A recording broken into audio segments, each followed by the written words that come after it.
Il arrive que prendre la parole change le monde. Quand on brise un silence, quand on embarque les autres dans une direction nouvelle, Benjamin Delmotte, prendre la parole, c'est aussi avoir un impact politique. Alors il y a un exemple dont on parle beaucoup dans les médias ces dernières années, c'est MeToo par exemple. Là c'est vraiment le moment où... Effectivement, c'est vraiment l'exemple contemporain de prise de parole, ou plutôt qui montre la puissance que peut avoir la prise de parole. En l'occurrence, cette puissance, ici, elle vient d'une prise de parole commune.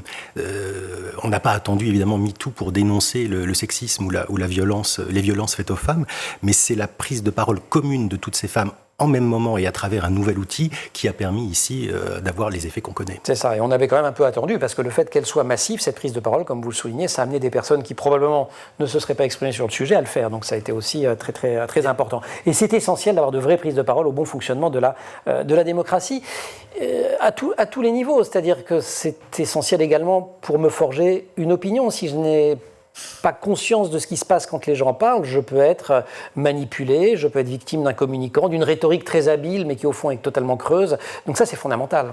Oui absolument, il y a un lien intrinsèque entre prise de parole et politique et démocratie.